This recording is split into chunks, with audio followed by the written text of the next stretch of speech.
Many of you probably know my wife Sabrina's story, which is that Dr. McDougall saved Sabrina's life. Sabrina, 15 years ago, had a rare autoimmune disease called relapsing polychondritis. She was under the care of a rheumatologist who was getting a lot of heavy medication, and it wasn't very pretty. And then she read Dr. McDougall's book. We changed our diet, and the next of her monthly appointments, she was normal for the first time. Her SED rate, the anti-nuclear antibodies weren't present. After 3 months, the rheumatologist said, "You're in remission." And so we've never looked back. We have a lot of gratitude, speaking of gratitude, towards Dr. McDougall. And, you know, I think Dr. McDougall has saved my parents' life as well. He's been so incredibly kind and helpful to them in a lot of ways. And I know that, that there are so many people who are in this business, speakers here and people that are helping other people, who owe a lot to Dr. McDougall as well, that he's touched and inspired a lot of people who then gone on and found their way, done their studies, treated patients, and taken this information that they got from John. So I think if John were sitting on a big MLM scheme of gratitude and all the thousands of people he's helped and all the people he's touched and the thousands of people they've helped and the thousands of people they've helped, he'd be able to buy Google probably at this point. It's really true. James, let's look at the video.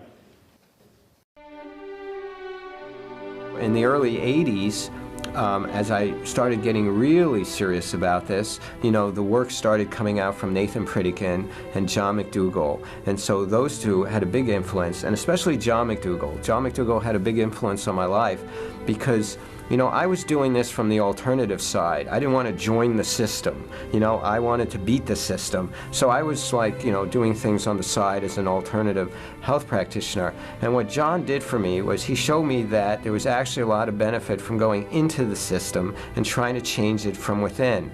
So he was, for me, like the first doctor that I knew who actually went in and was making a giant impact. Well, my strongest influences in medicine are people like John McDougall. I was heavily influenced by the work of John McDougall. And I mentioned I read and was influenced by, I think, John McDougall's first book, the McDougall Plan. Of course, one of the coup de grace of the whole thing was at the end of my schooling, I got to do an extended internship of my choice, of an area that interested me. So I chose to go spend it with John McDougall at his center out in California. Ladies and gentlemen, please welcome John McDougall.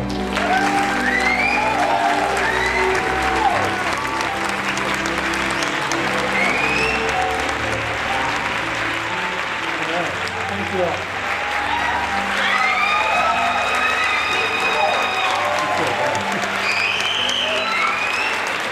Thank you. All right. Well, what I'd like to do is I'd like to talk to you about something that I can't stop talking about. And some of you may have heard this lecture before, but there's some new things, and I bet there are a few things that you could learn again. This is my whole focus of attention these days. It's called the Starch Solution. And I just got an agent for a book, which will be probably in a publisher's hands within the next 3 to 6 months. And the book is called the Starch Solution. And everybody I run into, every time I run into them, somebody new, they go, "That's stupid. Why would you call a book the Starch Solution? You know, why would you use such an offensive term, starch?" And in my contract, it says the book will be called the Starch Solution.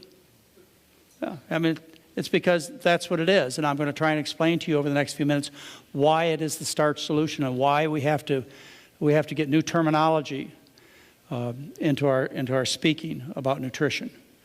And until you understand this, everything gets hard. Once you understand the Starch Solution, everything becomes easy. And so that's why I think even though you may have heard this lecture before, it's worth you hearing it again.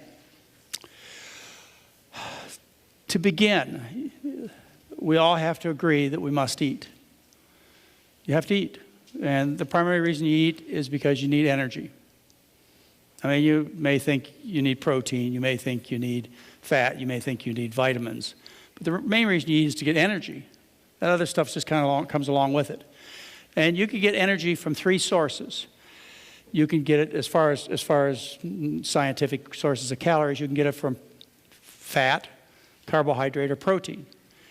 Generally, the body only burns carbohydrate and fat. Just under desperation, it burns protein. To put this in a broad spectrum of food, what we're talking about is high-fat, high-protein foods are generally animal products, and high-carbohydrate foods are generally plant products. So you have a choice. And if you make the right choice in terms of your source of calories, you'll do well. If you make the wrong choice, you'll do poorly. When I mention starch, this is what people think of. They think of stiffening shirts. Actually, since the 1400s, starch has been used for stiffening things, for making cosmetics, used in dyes and various industrial purposes. Or you think about this when I mention starch. You think about glop, gooey, non-nutritional white bread or some other type of dough when I say starch. And the other thing you think about when I say starch, maybe you don't, but I'm sure all your friends and parents and doctors do, is when I mention starch, the first thing they say is, starch? You can't eat starch. Starch makes you fat. I mean, everybody knows that if you eat rice, it turns to sugar, and it'll make you obese, and that's why there are 1.73 billion obese Asians living on starch-based diets. I mean, you got to stop these fools someplace. And I think that's a good place. Next time somebody says to you, I'm not going to eat starch, I'm not going to eat rice, because it turns to sugar, makes people obese, you got to stop. You got to say, well, why is it then that everybody who lives on starch-based diets is thin? And when they give up their starch-based diets, like move to Los Angeles, they get fat. Why do I call it starch? Because that's the name. That is the name of what I'm talking about, the official scientific name. This is a journal, a very scientific journal. If you're going to publish about the food or industrial uses of starch, then this is where you're going to publish in the journal Starch. I can't call it anything else because that's what the name is. It's starch. Starch.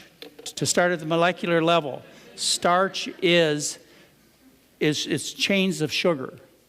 These are these rings up here that you see. They are 1, 2, 3, 4, 5.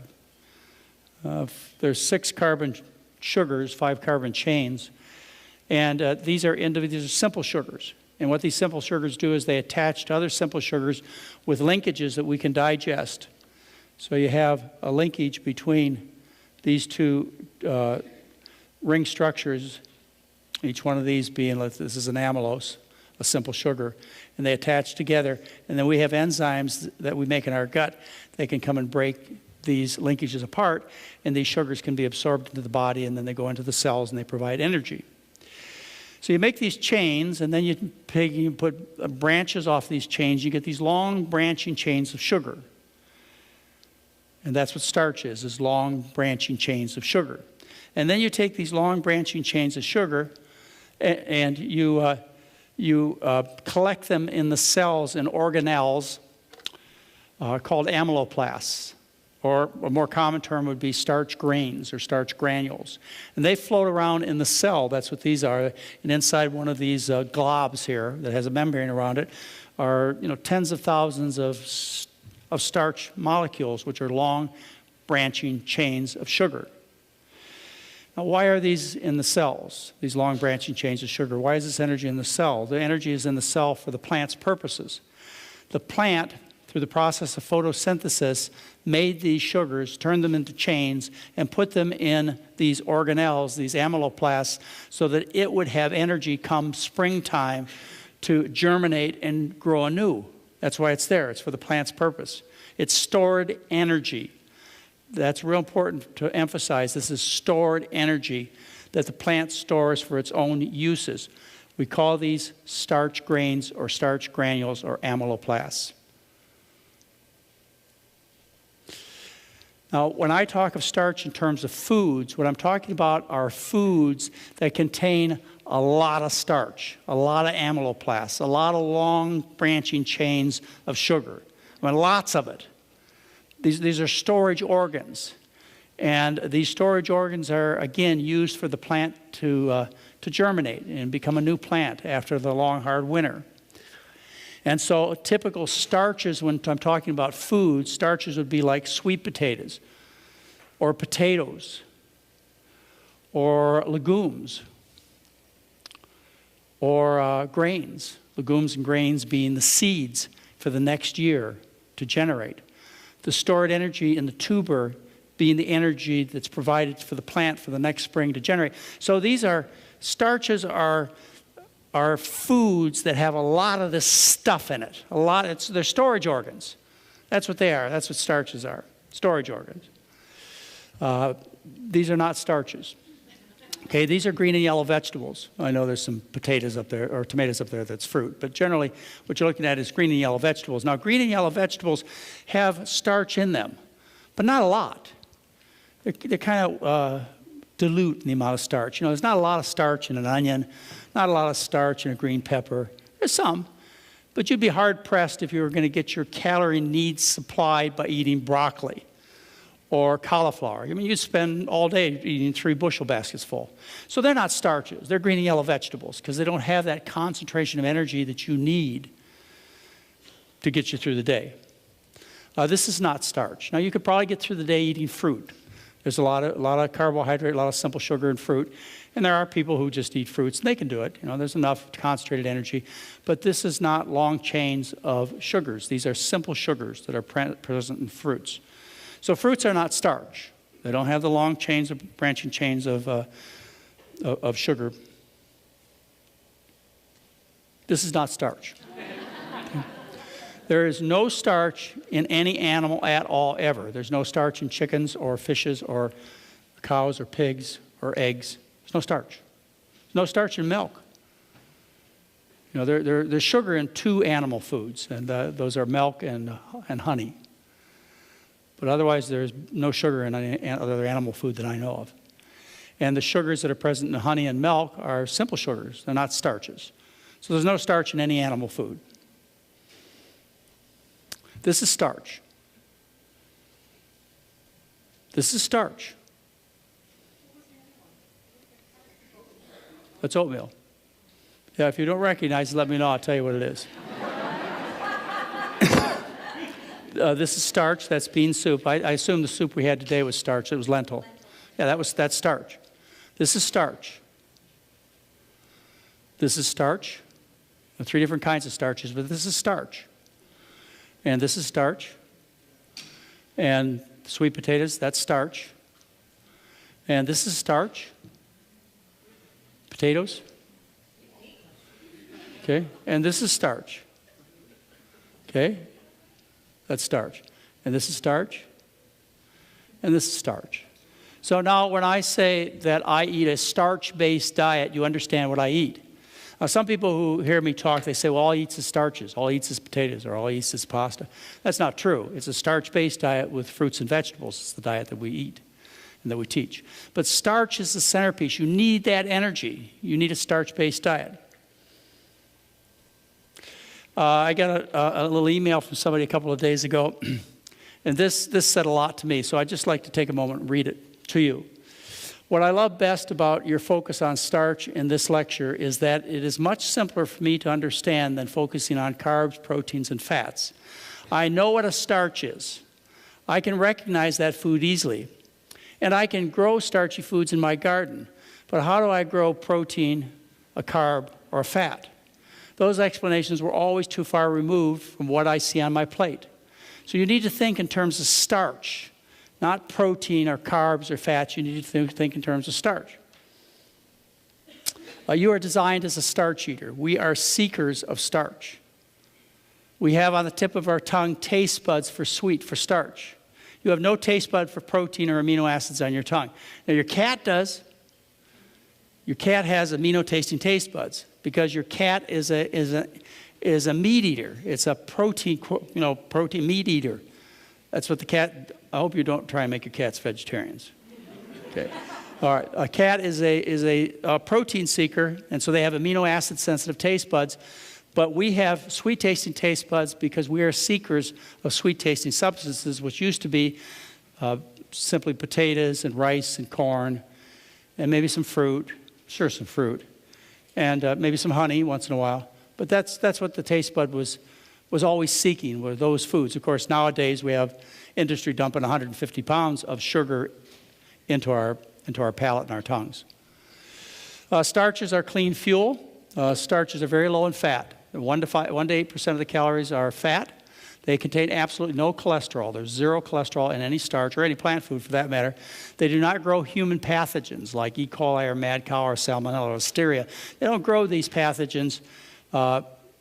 They don't grow them because their systems are so different. These pathogens are growing in animals. And the reason we catch these pathogens is we're animals. So if a cow can grow an E. coli, we're close enough in our metabolic makeup or physiology to a cow that E. coli can jump over to us. But we are so distant from plants that plant diseases can't jump over to us. You have no friends with tobacco mosaic virus or Dutch elm disease or aphids. It just doesn't happen. If you, however, find a plant food contaminated with something like E. coli or salmonella, you need to just stop immediately and say, well, who made doo-doo on the plant? Because that's what happened. And it gets national headlines. I mean, what was last year? You couldn't even buy tomatoes at Taco Bell because of the salmonella, which they never found out whether it was really on tomatoes or not. But it got national headlines. I mean, it went on for months. Can't eat tomatoes, got salmonella. And the same thing with Adwala apple juice, where they got, the apple fell into the cow dung and got some E. coli from the cow dung and sickened and killed some kids. Went on for years, they're talking about it. They're still talking about that stuff. Whereas almost all infections that are spread to people from food come from animals, comes from milk or pigs or cows. But it gets about that much in the paper and then it disappears. I must believe there's some spin here. I must believe that industry is out there to make you believe nothing's safe to eat. Because these stories about the animal foods don't get hardly any mention at all. But boy, you contaminate one little alfalfa sprout with a little E. coli, you're going to hear about it for months. And stop and remember where that E. coli came from. It doesn't grow in. Okay. The other thing is poisons, chemical poisons. Starches are very low in chemical poisons because these environmental contaminants are fat soluble, so they get sucked up in fat, and of course these are low-fat foods. Now it doesn't mean that starches won't have chemicals with them. They can, but it's because of the farming practice, they spray it on. And in most cases you can scrub off or peel off the outer layer, which contains most of the chemical contamination. So starches are clean. Starches are nutritionally complete. Starches have loads of protein. 6 to 28% of their calories are protein. You need about 4% of your calories as protein. They contain a proper array of vitamins and minerals. They're loaded with vitamins and minerals. In fact, starches like potatoes and sweet potatoes have all the vitamins and minerals you'll ever need. It has everything except for B12. And grains and legumes, they're missing 2 vitamins. So you can't live on a grain and legume-based diet. They're missing A and C. But you could add a piece of broccoli to your rice, and then you'd have all the A and C you needed. They're full of fiber. They're full of carbohydrates. They're very satisfying. And that's why people call starches comfort foods. Like when I was growing up in Michigan, it was mashed potatoes. That was my comfort food. And then we moved to Hawaii, and it was rice that people called a comfort food. If you're from the South, it could be corn. Someplace, somewhere in your past, or maybe your mother or father's past, there is a comfort food that's a starch.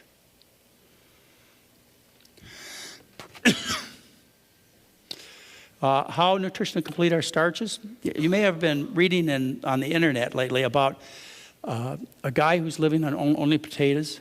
Have you read about that? No, not John McDougall. No, there's a potato farmer.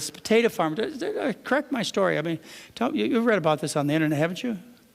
Oh, there's this potato farmer. It's going on right now, who's going to live on nothing but potatoes for the next 60 days, because he's so mad about people maligning the potato, and it's made national headlines. He's just going to eat potatoes for 60 days. Of course, people think he's crazy, but he's not crazy. I mean, this is something that's been done before. It actually was an experiment, and you can find this article, and I encourage you to do it if you just go to Google and you put in Kahn, K-O-N, who's the author. I just did it yesterday, so I know you can pull it up. Just put in Kahn, all-potato diet. Come up just like that. It'll be the first article. It's a PDF file. You can read the study. Well worth your trouble. Kahn, K-O-N, then all-potato diet.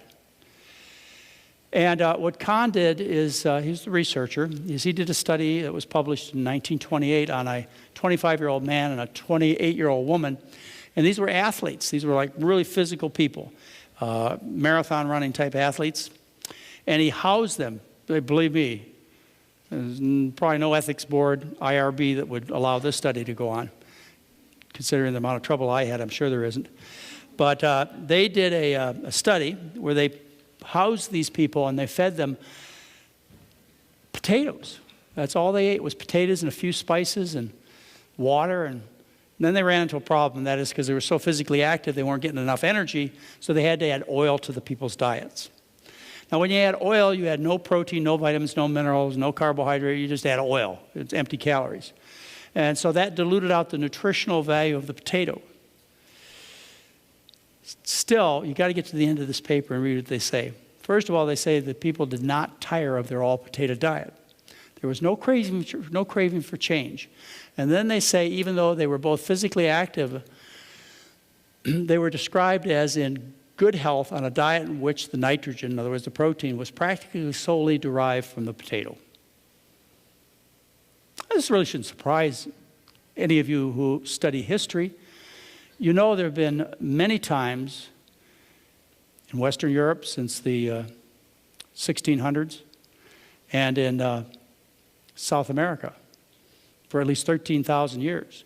There have been many times where whether or not a population of people survived depended upon the potato. The potato supports the worldwide pillars of nutrition it has through all of written history. It's an amazing food. I mean, there are populations in Russia and Poland, that's all they had was potatoes.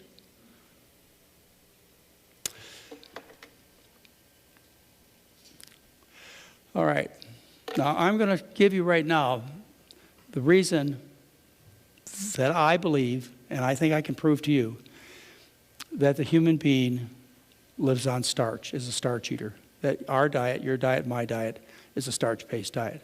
The reason is that all large populations of trim, healthy people throughout all verifiable human history have obtained the bulk of their calories from starch. All right, let me make that a little clearer for you. All large populations of trim, healthy people, no exceptions. Throughout all of verifiable human history, this is very important, a history that we can verify by writings or good archaeological findings, have obtained the bulk of their calories from starch. Barley in the Middle East, for 11,000 years, we've known that's been the basis of their diet. These are recent archaeological findings that I'm going to be talking about. In a place near the Dead Sea, they found this storage house, 12 foot in diameter. It was the center of the village, and what they found is that this was used to store barley. The Aztecs and the Mayas are known as the people of the corn. Their diet was corn. Yeah, they may have had a couple of human hearts here and there, but it was corn. Millet in Africa for 6,000 years. Rice in Asia for more than 10,000 years. That's been the basis of most of the people's diets in Asia. It's rice. Wheat in the Near East, 10,000 years. It was kind of funny. I once in a while, believe it or not, I get into arguments with people about the things I believe. And I was dealing with the low-carb folks, you know, the Atkins-type people one time. And they pointed out to me why I was wrong about starch and wheat in particular being good for you. And the reason I was wrong is because analyses of the mummies showed that the mummies had severe atherosclerosis, hardening of the arteries, and other diseases of Western civilization. The mummies did. And so that proves living on a wheat-based diet is bad for you because they got all these diseases. Well, when they analyze the hair of these mummies, they do that. They look at the minerals in the hair of the mummies. What they found is that the mummies lived on a Western diet. They ate, you know, the pheasants and the, you know, other animals that they ate back in those times. And I mean, good grief, they're mummies. Who do you think got to be a mummy? You know, the pharaohs and the kings and the queens, the ones that ate all that rich food, they got to be mummies. Yeah. Potatoes in South America, 13,000 years in South America. Potatoes.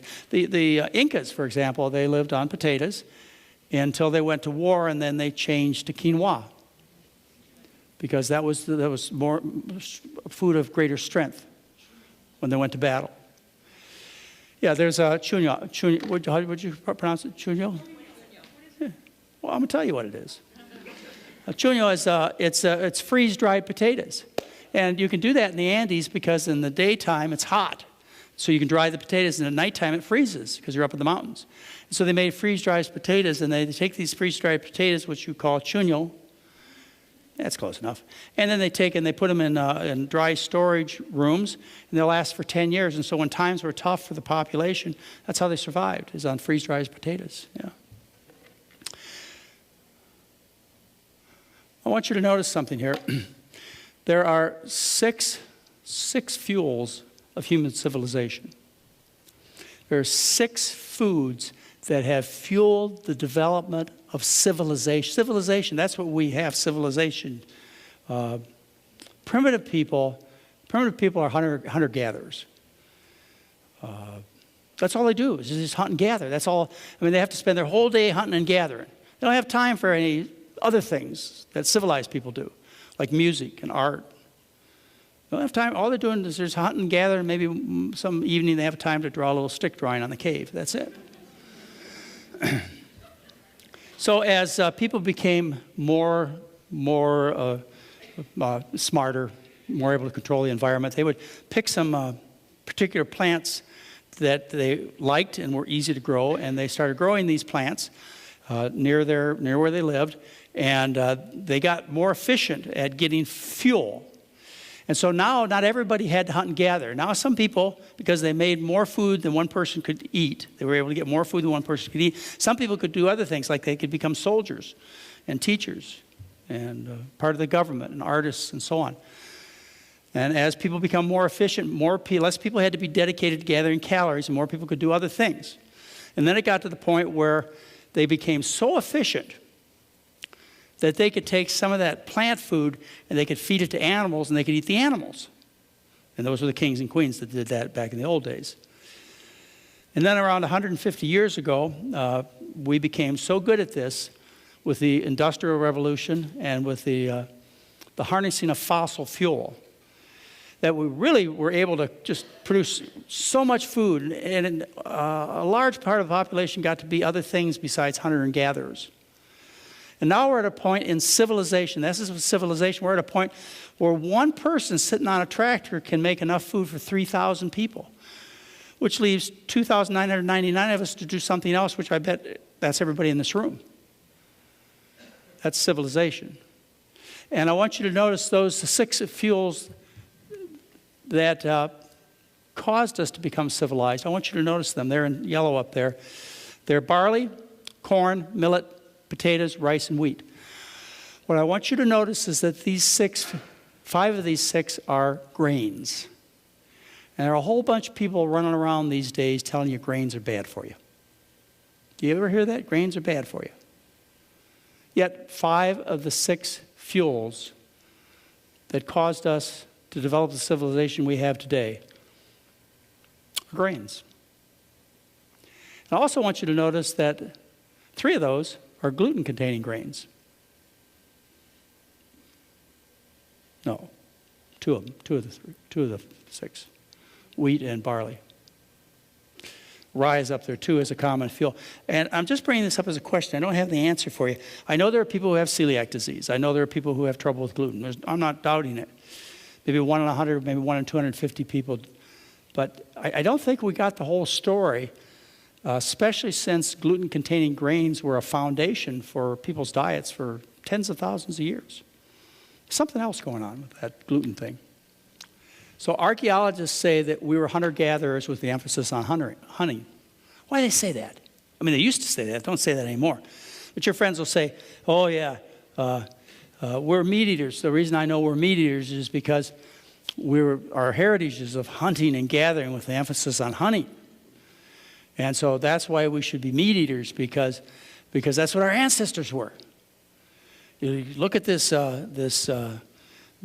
site, this village that was here 50,000, 150,000, 250,000 years ago, and it proves that we were primarily meat eaters, because when the archaeologists were digging up around the fire pit, all they found was bones and tools to cut animals with. They didn't find any corn kernels or orange peels or...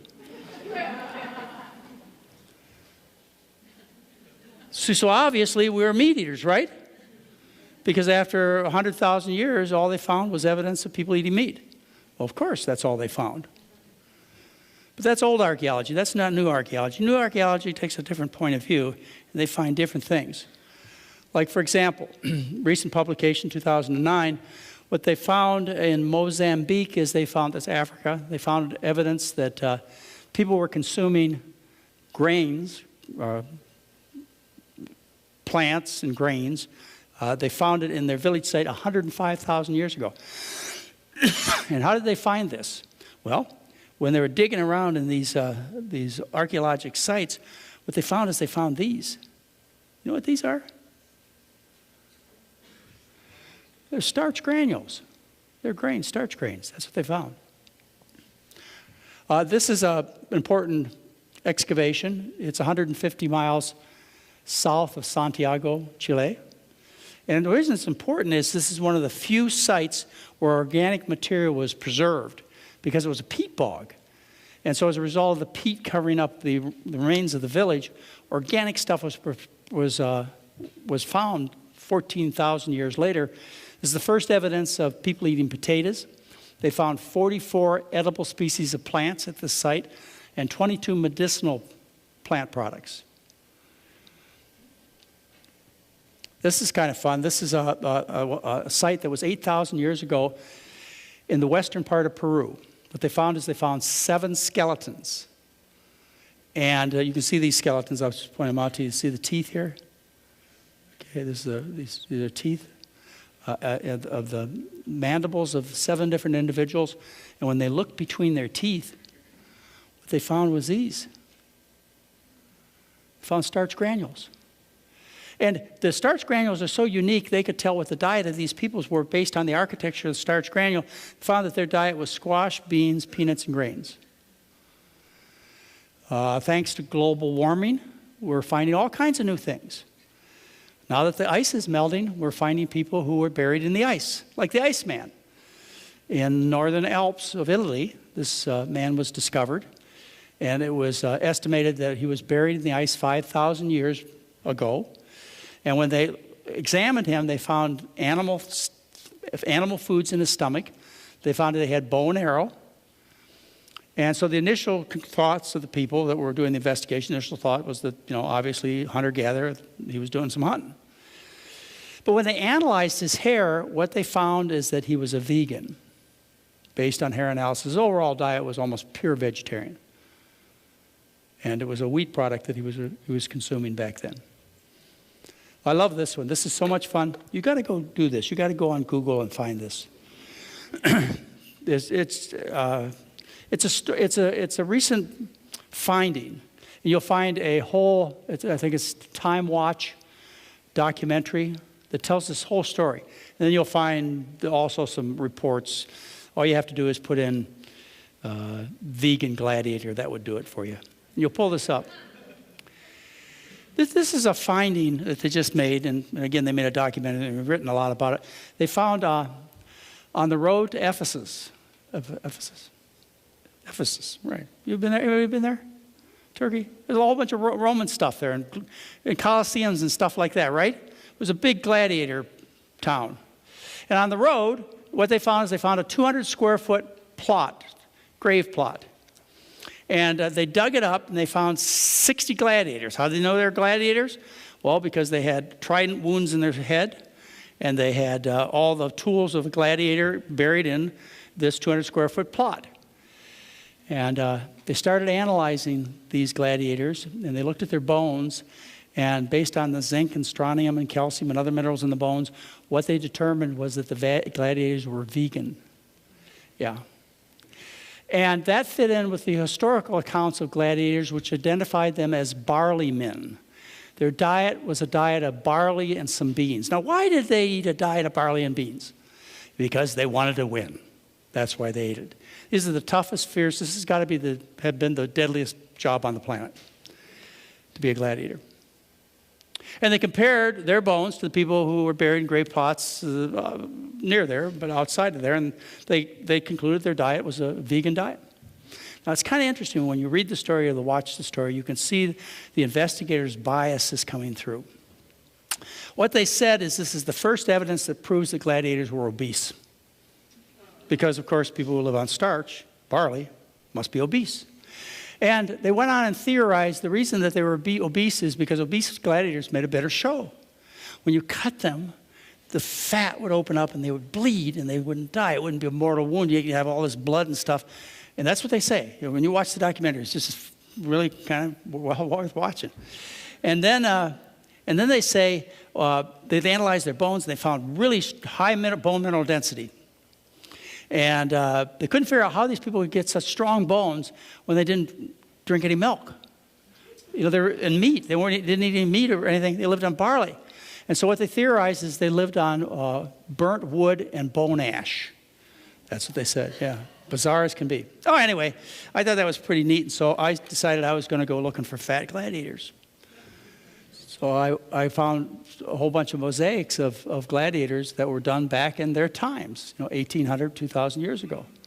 And I looked around for fat gladiators. I couldn't find any fat gladiators. This guy's big, but he's not obese. I could not find any obese gladiators. But this should have you recall any time that you're talking to macho men at the gym, or your children or husbands, et cetera, who are telling you that they have to take protein supplements and eat lots of meat to be strong and hardy and so on. Point out to them that the strongest, fiercest men in the world were the barley men. They lived on barley, and for a darn good reason. The Roman soldiers, they asked their leaders to take meat out of their diet before they went to battle so that they would have a better chance of winning the war. The greatest conquests that have happened in human history have been accomplished by men primarily that have lived on starch-based diets. For example, Alexander the Great. His men lived on corn, which is not maize. If you read the historical accounts, what corn is, it's various grains. That's what they called grains back in those times, corn, like rice and wheat and barley and so on. And these people living on starch conquered all the known world at that time. And so did Genghis Khan. He did the same thing. Conquered all the known world with soldiers who lived on starch. And even today, our most enduring athletes, those who run marathons and triathlons and these long bicycle races, they carbohydrate load. They live on starch. If you eat meat, what you've done is you've taken in calories that don't support your winning effort. All right. So anyway, that's why I believe that we are starch eaters and the human diet is a diet of starch, because all of human history says so. All recordable history, all verifiable history of all large populations of people. Oh, you say the Eskimos. Oh, I forgot the Eskimos. All large, successful, the Eskimos were very small, very primitive. They were true hunter-gatherers. And they did not live on a starch-based diet. And you'll find a couple other exceptions, people that didn't live on starch-based diet, but they're just tiny little populations of people who lived on the extremes of the environment. We're not talking about people who occupied for 800 to 1,300 years Central and South America, like the Aztecs and the Mayans and the Incas did, living on starch-based diets. All right, so anyways, let's just leave that for a minute, because I know some of you are kind of bored by history and you like real good science, especially living in Los Angeles. You like to hear about the genes. The O.J. Simpson genes. Genes are everything. And so that's real good science. So let's talk about genes. Let's talk about Domini's work. Domini is a researcher who lives in Santa Cruz, publishes in the major journals, and has done a lot of research on the human diet based on teeth and jaw structure and so on. Has concluded that the human diet is a starch-based diet. But what he's really known for is his study of the human genome, the genetics. All of the genes in the human being are known. And likewise, other animals. We've dissected the genome of various plants and animals, and we know what the genetic structure is, nucleotide by nucleotide. We know what the genetic structure is of these animals and plants are. And so what Dominy and his group did is they looked at one particular section of the genome, and that's a section of genes that codes for a particular protein called amylase. They're amylase protein-producing genes. So you have this code of nucleotides that makes a protein called amylase, and amylase's job is to digest starch. That's all it does. It's in the mouth and in the gut. It digests starch, no other purpose. And so what they did is they looked at various primates. And they investigated and found out how many copies of the amylase gene were present in various primates. What they found was lesser primates or great apes had 2 copies of the amylase-producing gene in every complete set of DNA material. They found 2 copies. And then they looked at people, and they found on average people had 6 copies and as many as 16 copies of the amylase-producing gene. So your chimpanzee and your gorilla have 2 copies, and the human being has at least 3, 6, 8 times more numbers of copies of this gene. And if you look at the saliva of various primates, you find this also. You find that a human primate has 8 to 12 times as much amylase in their saliva as does a lesser primate or great ape, gorilla, chimpanzee. Why is this important? Well, lesser primates, they can't digest starch very well, but they are able to digest simple sugars. And so the diet of a great ape is primarily fruit, some perishable vegetables, a few termites, maybe a few rodents here and there. It's primarily fruit and perishable vegetables is what the primate diet is. And because that's their diet, they have to be in a place where that food's available all year long. And where that's available all year long is near the equator. So the lesser primates, the greater apes, the chimpanzees, the gorillas, are confined geographically to the equator where their food is. And they can't move to a region of the world where their food is gone in the fall, winter, and early spring. They just can't do that. So what Dominy, the story they tell is this, is in the human evolution, the primate evolution to humans, one of the very important things that happened, essential things that happened, is we developed a greater ability to digest starch. To do that, we had to make more amylase, and to do that, we had to have more copies of the amylase-producing gene. Now, what that accomplished for the primate is when we were able to digest starch, we were no longer confined to the equator. Instead, we could leave the equator and migrate north and south and inhabit the entire planet Earth because we had a food supply. And that food supply was storage organs. Like they could dig in the ground and dig up roots of plants, of potatoes and sweet potatoes and other tubers. And they could collect grains in the form of grains, or they could collect seeds in the form of grains and legumes. And they could store them in dry places so they had food in the fall, in the winter, and the spring. We were able to tap into an unused food source as human beings. So as a result, we migrated and conquered the earth, so to speak. The other thing that Dominy talks about in his paper is the importance of starch in the development of the human brain. Now, I know your friends tell you that the reason we're human beings, we have this big brain, which is 3 times the size of a chimpanzee, is because we eat meat or we eat fish. You've heard it. I know you've heard it. Well, that's not true. I know it's not true, not only because of archaeological findings, but I'm also a doctor, and I know what the brain burns. The human brain burns glucose. Yeah. 20% of our energy every day goes to the brain. And so what Dominy says in his group is that by having this gold mine of energy, we're able to grow this big brain that we have now. All right, Mary and I were in Hawaii. Well, we're going to go to Hawaii next month, take our grandson. Our whole life is centered around our grandchildren. Those of you who are not grandparents, you don't even need to understand. but you will hopefully someday. So anyway, we're going to take our grandson to Hawaii next month, and we were with my son Craig, the doctor I've been telling you a little bit about. We were there about, it doesn't matter, 10, 15 years ago at a restaurant called John Dominus. Some of those of you who have been to Hawaii know that place. We go to watch all the fish and the surfers and so on. So we're sitting at a table, and this lady walked up to us and with a camera, and she said, "I'd like to take your family's picture. It'll only be $10. I said, "No, thanks." I said, "But will you take a picture of that family over there?" She went over and took a picture of that family for me, came back and sold it to me for $10. I said, God, that was good. These people were Japanese-speaking, first, second generation Japanese people, eating mostly rice and vegetables. She came back and sold me the picture, and I said, "I wonder if I can do this again." I said, "Would you go take a picture of that family over there for me?" And she went over and took a picture of that family and came back and sold it to me for $10. Now, these are third, fourth, et cetera, generation Japanese speaking pidgin English. What happened? What happened in these people? Did they develop new genes? Did they catch a virus?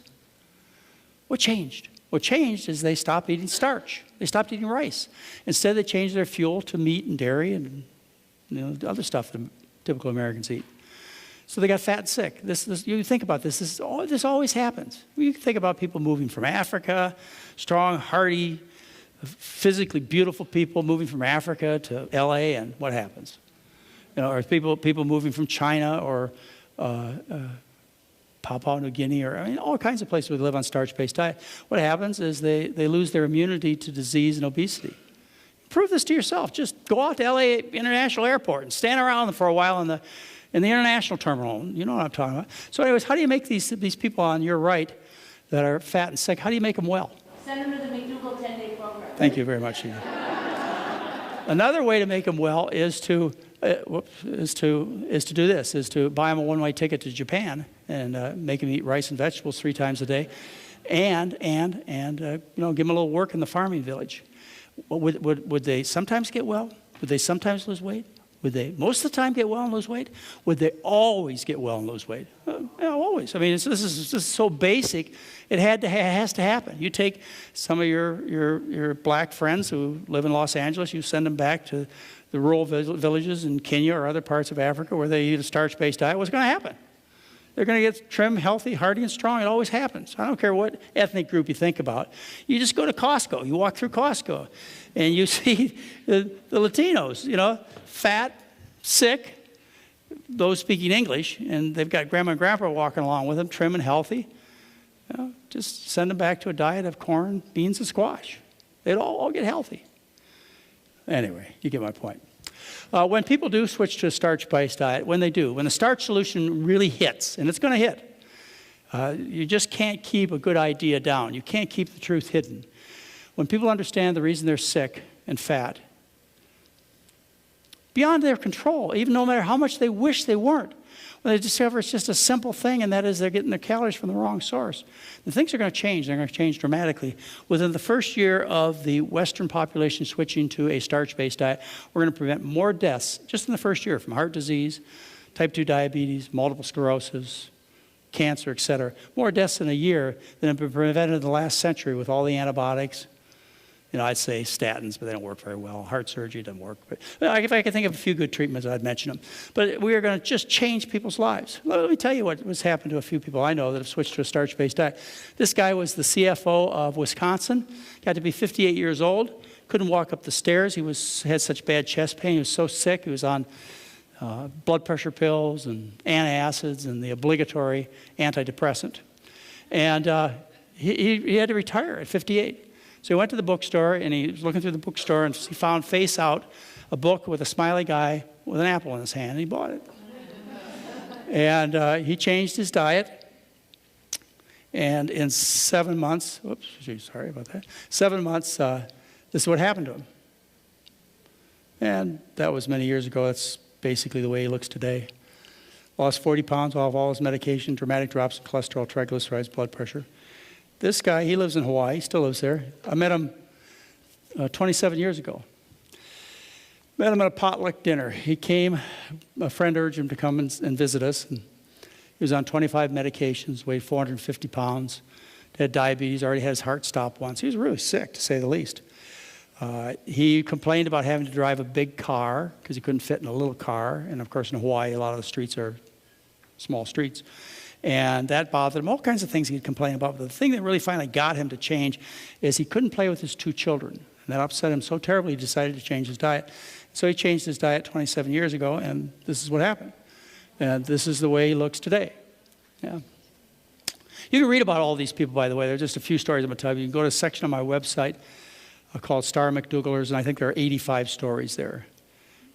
Some of them I know some people in this room that just made the switch to a starch-based diet. This lady, she's fun. She was at our last advanced study weekend. Daryl was there. He saw her. I was telling her story, and she stood up. Hey, here I am right here. But this is Phyllis Hafey. Phyllis developed rheumatoid arthritis in 1996. Got so bad in the year 2000, she couldn't walk across the room, so she finally went to see a doctor. Doctor said methotrexate, and she looked it up and decided that it was too risky for her, and so she started looking at the internet, and she came across our website and started our diet in the year 2000. She wrote me an email. She says, "You just won't believe this." She says, "All my rheumatoid arthritis went away." And I said, "Well, Phyllis, I believe it. We should tell other people. So let's write up your story as a Star McDougaller." She says, "Great, good idea." Then she writes me back two hours later, and she says, "Could we use a different name?" She said, "You know, I own the largest physician management group in Toronto. And if doctors find out that I changed my diet, they'll think I'm kooky and I'll lose some business." So I wrote her back and said, "Sure, Phyllis, we can change your name." And she's good. She writes me back a couple hours later, and she says, "Could we use another picture?" And I said, "Phyllis, you're not ready to tell your story." So I said, "Forget it. I'm glad that we were of help," and so on. In 2004, it was July of 2004, Phyllis wrote me a letter and sent me a picture. This is the picture. It's her in front of the Eiffel Tower in Paris. She says, I want you to know I just spent the last 2 weeks with my 2 daughters and my husband walking all over Paris, pain-free. And I did have to go back to my room, and I had a room with a kitchenette, and I made my own food. She says, I want you to tell my story. I want you to use my picture. I don't care what business I lose. So we finally told Phyllis the story. Well, these are typical stories, by the way. You see those ads on Jenny Craig, Weight Watchers, this is the best case scenario, don't expect these results. You should expect these results.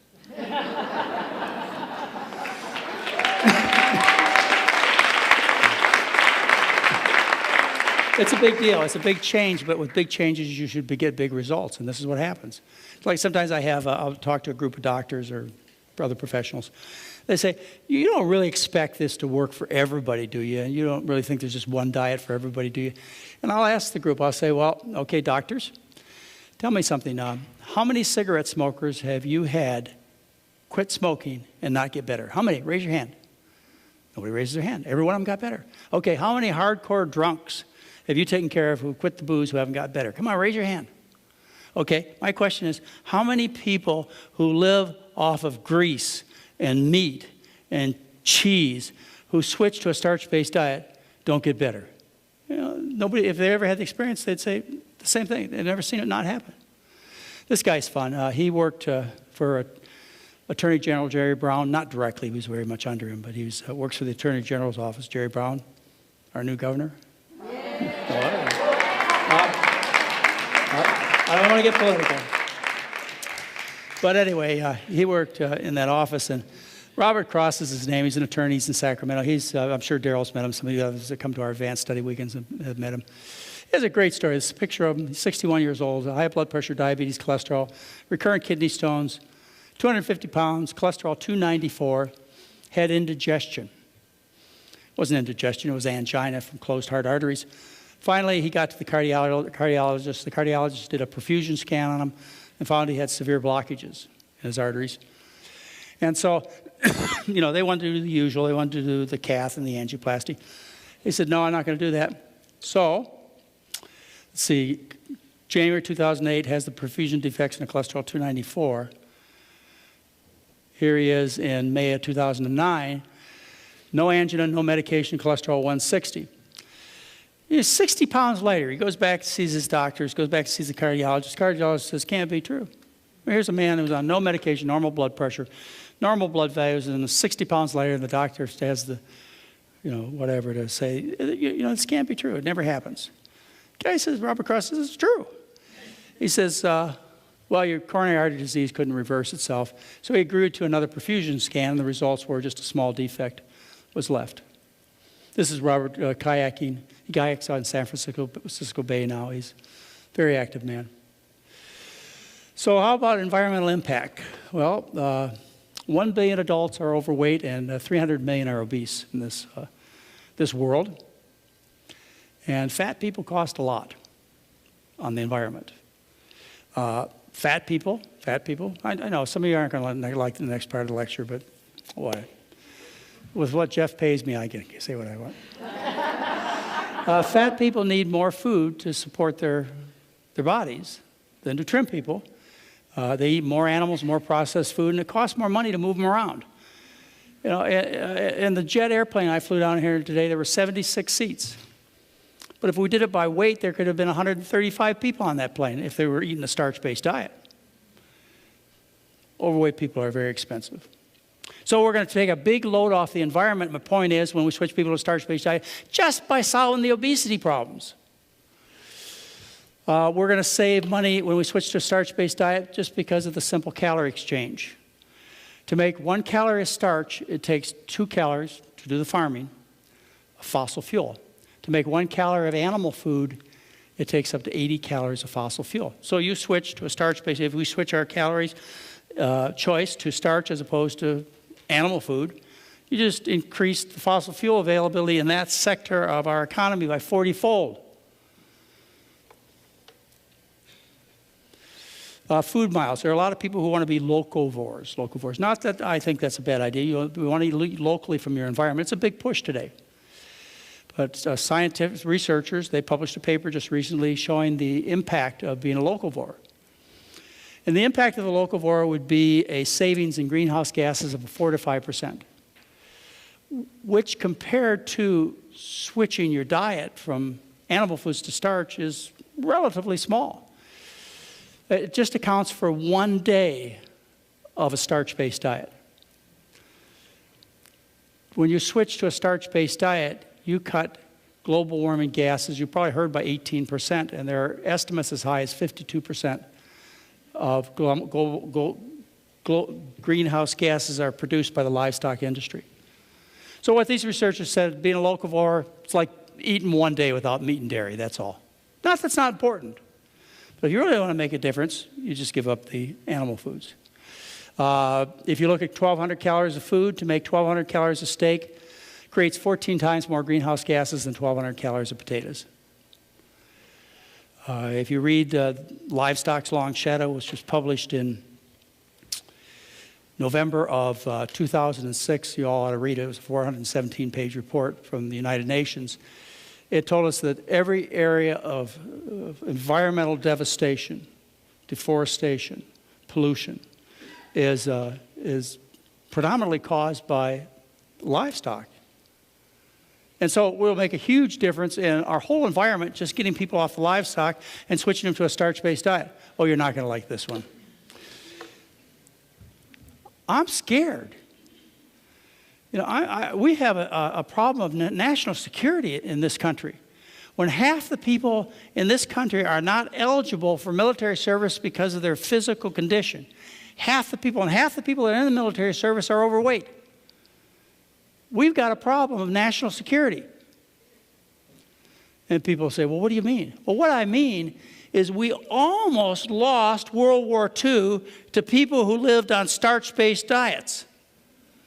And we did lose Vietnam to people who lived on starch-based diets. Okay, so let's get down to some personal stuff. How about your own life? Things are tough. The economy's bad. People are losing their jobs. What can you do as far as a starch-based diet in terms of your own family? Well, Mary and I, we went out in March of 2008, and we went out and calculated how much it would cost to buy 2,500 calories of food from a fast food restaurant. We went to McDonald's, Burger King, Taco Bell, Pizza Hut, etc.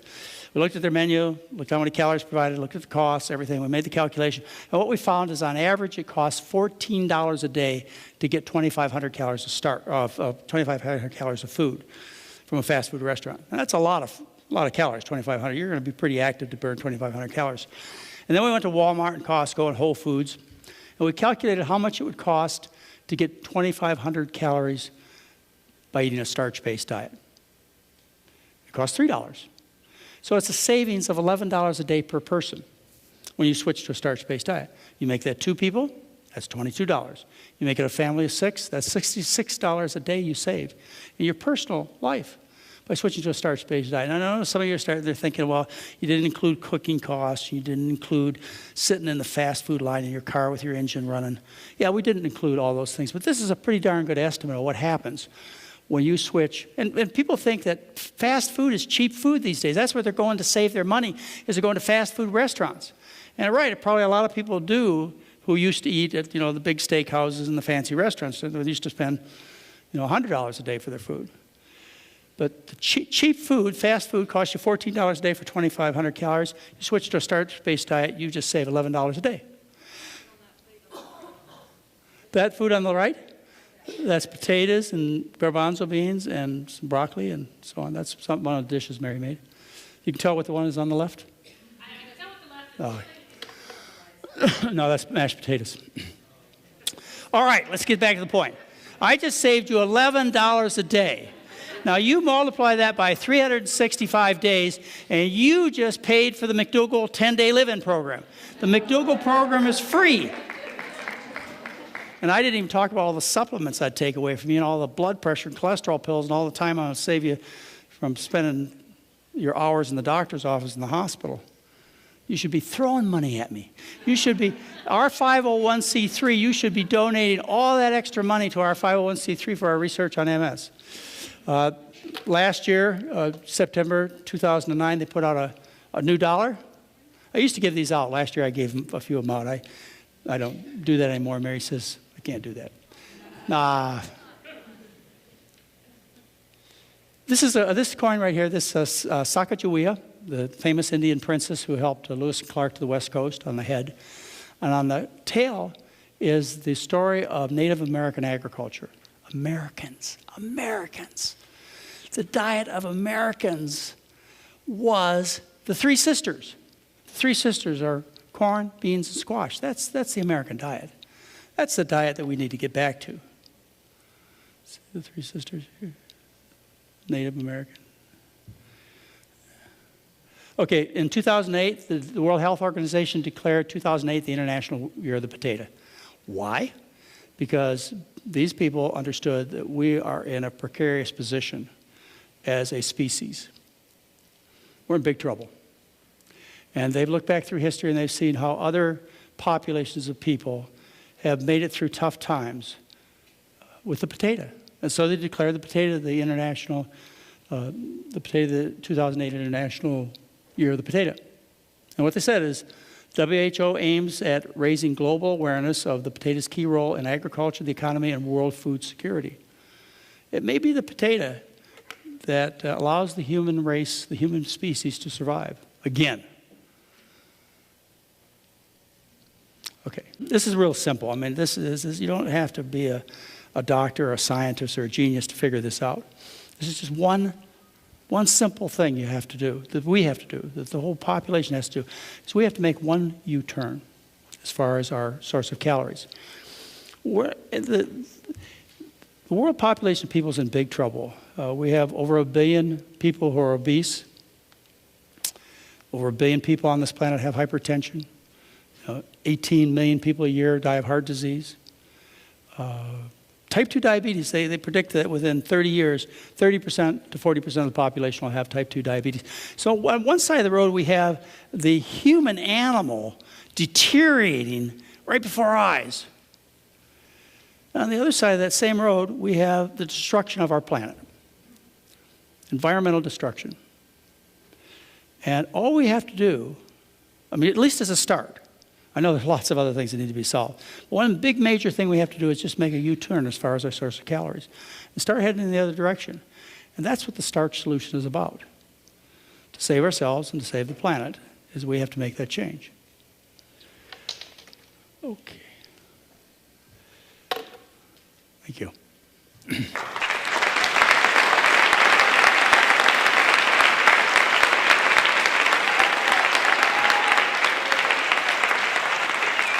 with this pretty picture, this is a picture of my family on the North Shore of Hawaii a couple years ago. And the fellow way in the back, he's my son-in-law, who has brought the greatest joy into our lives with 3 grandsons. And the man on the far right is my oldest son, who I haven't talked to you about. His name is Patrick, and he's a doctor of chemistry. I keep telling him he's got to figure out how to get this fossil fuel thing fixed. I put a lot of pressure on him. And the guy out in front, that's me, out in front. Yeah, I can still beat them. I'm still faster than they are. They're really good. I'm not. All right, I'd be happy to answer. I've got 5 minutes. Yes. I was listening to the head of nutrition at Harvard a number of years ago, Dr. Willett, is it? Walter Willett, yeah, sure. Yes. And he indicated that it was less harmful to eat straight tablespoons of sugar, which has 1 element in it, as opposed to eating a white potato that has 2 elements in it. Eating a white potato would create a lot more of an insulin response than eating straight tablespoons of sugar. So you heard the question from, and the Walter Willett. There are other people. I mean, there are people that you probably heard speak recently that have told you potatoes are terrible. It causes diabetes and all kinds of things, right? I mean, from what you know, do you think that could possibly be true? From what you know of human history, of people living in the Andes? I'm Irish. I'm Irish. The Irish population in 40 years doubled when the potato was introduced into Ireland. I've got 2 books on potatoes. It's just silly. It's just absolute nonsense to say that a potato is worse than eating white sugar. It's insulting. It would be insulting for you, just what you know about human history, about potatoes, etc., for somebody to tell you that. How could that possibly be? I don't know exactly what Walter Willett said. I don't know exactly what other people say, but anybody who says the white potato is bad food, they are ignoring human history. They're ignoring the nutritional tables. They're ignoring Jeff Novick, who wrote a whole paper about how stupid that was. You'd mentioned that you would recommend getting rid of probably a lot of supplements. Of supplements? Of the supplements, and we heard earlier about that perhaps we do need to be taking DHA and vitamin D supplements, and you talked about vitamin D, but where do you recommend we get it, or should or shouldn't we be taking supplements? I gave a lecture here a couple of years ago about vitamins. In fact, I think it's on one of the DVDs out there. It's about vitamins. I wrote a newsletter recently that was titled, "Just to be on the safe side, don't take your vitamins." The research is absolutely consistent and solid. The last 20 studies that have been published, huge studies, the opinion of the Cochrane Review Committee. I mean, there's a paper that was just published in the American Journal of Epidemiology that's titled Soup du Jour, Vitamins A, B, C, E, and now D, that talk about, we used to believe in antioxidants for heart disease. And then we found out that beta-carotene increased the risk of lung cancer. And we used to believe folate was good for heart disease, and then we found out that people who take folic acid increase the risk of restenosis and heart attacks and cancer. And that's what the major studies show. If you go and read the article and read the studies and you try and find something contradictory, I'll be glad to hear you. That's what studies show. And they talk about in that paper about a study in China on vitamin C that said it wasn't so good. I don't want to go into that. And the E, I think everybody in the vitamin business knows how toxic taking vitamin E is. And now they talk about D, taking D. And in this particular paper, they talk about the increased risk of pancreatic cancer in those who take large amounts of D. When you take vitamin supplements, you create nutritional imbalances. A vitamin, this is like a pill. A banana is, has vitamin A, B, C, D, and phytates and fibers and so on, all in perfect architecture, so you can recognize that as a banana. When you take supplements, you take isolated concentrated nutrients that cause disease. And D is the same. I know you're all excited about D. You get D from sun. That's where you get D from. If you take it as a pill, the benefits as far as reducing the risk of fractures are confined to elderly white women who are invalids. That's the studies. The most recent study that was just published in JAMA, it was published in April of this year, where they gave a large dose of vitamin D supplement to elderly women, and they showed there was a 26% increased risk in fractures compared to placebo. The only vitamin I recommend is B12, and that's a whole other lecture. But I think you should stay away from these things. They're dangerous. They're isolated, concentrated nutrients. They're not food. They're pills, and they're proven toxic, deadly. And if you want to read about it, just go to my website, go to Hot Topics, go under supplements, and there are several articles written on D and supplements in general, and all the research is there. And I'd be glad to share the stage with anybody who disagrees, and we'd have a good time. Yeah. Our Congress just passed a huge health care bill, and in that bill, to my knowledge, there's not one word said about healthy eating or healthy lifestyle. Could you comment on that? I don't know the Obamacare bill that well. I do know that it has put pressure on employers to take better care of their employees. So even though it's a start, I can see where there's going to be some very positive things coming out of it. So I really don't know it well enough to discuss it. You got to start, at least, I know, I don't want to get into politics here, but you got to at least say that finally somebody stood up to big business. Maybe they didn't do everything that needs to be done, or a lot, but at least they stood up to business, to the healthcare business, to the pharmaceutical businesses. When it comes to supplementation, at all I've heard over the past weekend, DHA, vitamin B12, certain other things where speakers would say, as I'm opposed to supplementation because in the big picture our bodies don't recognize it, it seems to have some sort of connection with the things we put in our body and where they come from.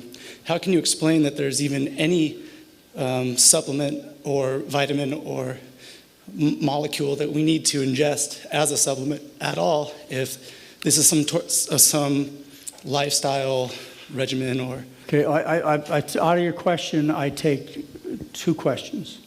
One is, why would we need any vitamin like B12 if the starch-based diet is so perfect? Again, that's a whole nother lecture, but basically it comes down to we don't eat naturally anymore. B12 is made by bacteria. We maybe get in too few bacteria, and that's why we have B12 at all, deficiency at all. That's why I recommend a supplement of B12, have for the last 35 years for people. Your thing about DHA is something I'd really like to address. It scares me when people say that you must take in preformed DHA. It scares me because I'm an ocean lover. You know, I've been a scuba diver and a sailor and a windsurfer and an abuser of the ocean back in my younger days, but a lover of the ocean now. And when you say that you have to have preformed DHA, that condemns the sea life even more than it is. When I was a little kid, you know, I started scuba diving and playing around with the ocean when I was a little kid. Since that time and now, 90% of the sea life has been destroyed. And my grandkids aren't going to get to see what I've seen. And when somebody stands up and says you have to have preformed DNA, what they're saying is you must eat fish. That's where preformed DHA comes from. You know, I know microalgae, and but that's where you get preformed DHA. It's fish. So you're telling everybody that they need to eat fish. So you're condemning the already on the verge of extinction of our oceans. And plus, it's not true. It is not true. You'd have to say to me that every population of people that ever existed in all of human history had a source of preformed DHA. They lived on the ocean. Did every population of people live on the ocean? I don't think so. And if you look at the discussion, I discussed it in my, what did I talk about last? Well, anyways, what it turns out is this, is that human beings can take linoleic acid, alpha-linoleic acid, which is what plants make, and they can convert it into EPA and DHA, and they do it as a small percentage, but it's enough. It's plenty. It's all we ever need. The human being can make this conversion to all we ever need, and adding more adds nothing except more fat, more pollution to the body because fish animals are heavily polluted. I know some of you are thinking, well, we have by a special DHA that's been had the environmental contaminants removed. Fine.